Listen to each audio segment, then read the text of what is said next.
अस्सलाम वालेकुम दोस्तों, मैं हूं शहबाज तारिक जम्मू और आपको द एंटरप्रेन्योर यूट्यूब चैनल में खुश आमदीद कहता हूं। आज हम बात करेंगे कैंडल मेकिंग किट की कि कैंडल मेकिंग किट के लिए कौन सी जो चीज़ें हैं वो कैंडल मेकिंग किट में शामिल होती हैं और हम उसे कैंडल मेकिंग जो प्रोसेस होता है उसके दरमियान इस्तेमाल करते हैं। यानी कि मोमबत्ती बनाने के लिए दरकार सामान की लिस्ट जो है वो आज मैं आपके सामने पेश करूंगा या आपके साथ शेयर करूंगा। सबसे पहले नंबर पे हमें जो कैंडल मेकिंग किट होती है उसमें जो नंबर 1 पे चीज़ शामिल है वो है ये वैक्स पिघलाने के लिए जो पॉट होता है या जो बर्तन होता है, इसको हम इस्तेमाल करते हैं वैक्स को पिघलाने के लिए। नंबर 2 पे जो कैंडल मेकिंग किट है इसमें नंबर 2 पे जो चीज़ शामिल होती है वो ये चम्मच है। इस चम्मच को हम रंग को पैराफिन वैक्स में या वैक्स में हल करने के लिए और खुशबू को हल करने के लिए इस्तेमाल करते हैं। इसकी जगह पे हम स्पैचुला इस्तेमाल कर सकते हैं। स्पैचुला जो होता है वो लेबॉर्ट्री के अंदर इस्तेमाल किया जाता है किसी भी सॉलिड चीज़ को कैरी करने के लिए या सॉलिड चीज़ों को हल करने के लिए। तो आप इसकी जगह स्पैचुला भी इस्तेमाल कर सकते हैं। अगर आपके पास वो नहीं है और आप घर पे कैंडल मेकिंग का काम करें तो आप घर की चीज़ें जो है मोस्टली वो आप इस्तेमाल में ला सकते हैं। तो ये चम्मच आप अपने घर से लेके इस्तेमाल कर सकते हैं। उसके बाद जो एक तीसरे नंबर पे चीज़ आती है वो है ये जो मोल्ड है। ये फ्लावर कैंडल बनाने के लिए ये मोल्ड इस्तेमाल किए जाते हैं। और अगर आप फ्लावर कैंडल नहीं बना रहे, आप सेंटेड कैंडल बना रहे हैं या आप बग रिपेलेंट कैंडल बना रहे हैं या आप किसी और शक्ल की कैंडल बना रहे हैं तो उसके लिए आपको फिर मुख्तलिफ तरह के मोल्ड इस्तेमाल करने होंगे।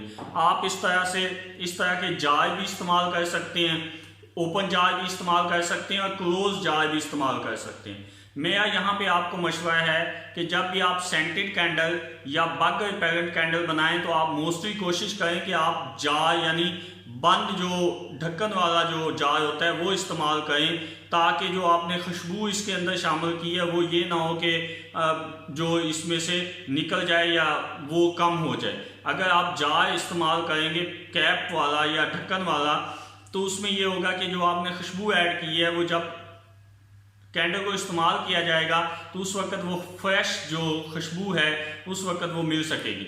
उसके बाद तीसरे नंबर पे जो इम्पोर्टेंट चीज़ है वो ये है बत्ती। विक्स भी कहते हैं इसको और बत्ती भी कहते हैं। ये एक स्पेशल प्रोसीजर होता है, उसके ज़रिए धागे से इसको बनाया जाता है। और ये जो है ये धागा है, ये भी इस कैंडल मेकिंग किट जो है या मोमबत्ती बनाने वाली किट में ये धागा भी शामिल होता है। इस धागे से हमने ये बत्ती बनाना होती है। अगर आपको नहीं पता कि ये बत्ती कैसे बनाई जाती है तो आप मेरे चैनल में एक स्पेशल वीडियो बत्ती बनाने पे मौजूद है, यानी विक्स बनाने पे मौजूद है। आप वहाँ पे जाके सीख सकते हैं किस तरह से मोमबत्ती जो होती है उसमें जो बत्ती होती है वो कैसे बनाई जाती है। वहाँ से आपको मुकम्मल इसका प्रोसेस जो है वहाँ पे दिया गया है, आप वहाँ से जाके सीख सकते हैं। उसके बाद एक इम्पॉर्टेंट जो चीज़ किट में शामिल होती है वो खुशबू होती है। ये आपको सेंटेड कैंडल और बग रिपेलेंट कैंडल और मॉस्किटो रिपेलेंट कैंडल बनाने के लिए इस्तेमाल किया जाता है। जो कि सेंटेड कैंडल होती है उसमें आप अपनी मर्जी की कोई भी ऑर्गेनिक खुशबू इस्तेमाल कर सकते हैं। जबकि बग रिपेलेंट या मॉस्किटो रिपेलेंट जो मच्छर भगाने वाली मोमबत्ती होती है उसमें आप पेपरमिंट यानी पुदीने का ऑयल इस्तेमाल कर सकते हैं या उसकी जगह पे आप जो लेमन ग्रास ऑयल होता है ऑर्गेनिक वो आप इन्हें इस्तेमाल करना है। कोई भी ऐसी खुशबू या ऑयल इस्तेमाल नहीं करना जो इंसानी सेहत के लिए मुज़र हो, क्योंकि जो खुशबू है ये ख्याल रखें ये हमेशा ऑर्गेनिक होनी चाहिए, सिंथेटिक नहीं होनी चाहिए या कुछ ऐसी नहीं होनी चाहिए जो नेचुरल ना हो। तो आप हमेशा कोशिश करें ऑर्गेनिक खुशबू को इस्तेमाल करने की। इससे क्या होगा कि ये जो मोमबत्ती है ये माहौल दोस्त बनेगी। उसके बाद हम बात करते हैं कि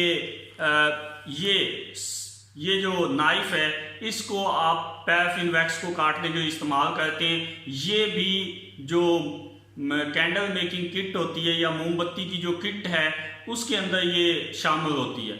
इसके बाद ये हमारे पास एक पेंसिल है जो कि हमने धागे को होल्ड करने के लिए इस्तेमाल की थी। जब हम धागे को या विक्स को, धागा तो नहीं कहेंगे यहाँ पे, जो विक है, जो आपकी बत्ती है, उसको पकड़ने के लिए हमने इसको इस्तेमाल किया था। इसकी जगह पे जब आप कैंडल मेकिंग किट को आप परचेज करते हैं दराज पे जाके या अमेज़ोन, क्योंकि अमेज़ोन अभी पाकिस्तान में आया नहीं है, दराज पे जाके अगर आप इसको परचेज करते हैं, कैंडल मेकिंग किट लिख के आप सर्च करेंगे तो वहाँ पे काफ़ी किट्स आ जाएंगी। तो ये तमाम की तमाम चीज़ें वहाँ पे आपको उस किट में मिलेंगी। तो वहाँ पे इस होल्डर की जगह पे जो स्टील का होल्डर है वो आपको वहाँ पे मिलेगा। उसके बाद इस जो ये आपके पास ये जो बत्ती है, ये दिखा रहा हूँ मैं आपको, इसको भी यहाँ पे होल्ड करने के लिए नीचे जो बिल्कुल मोल्ड होता है उसके नीचे वाले पेंदे में होल्ड करने के लिए एक छोटा सा आपको होल्डर भी मिलता है। तो जो किट होती है जो आप दराज से परचेज करते हैं वहाँ पे तमाम की तमाम ये चीज़ें प्रॉपर आपको मिलती हैं। आप चाहें तो आप घर पे भी जुगाड़ लगा सकते हैं, और अगर आप चाहें कि आप चाहते हैं कि कोई प्रॉपर आपको जो किट हो आपके पास काम करने के लिए, तो आप फिर दराज से जाके इन तमाम चीज़ों को खरीद सकते हैं।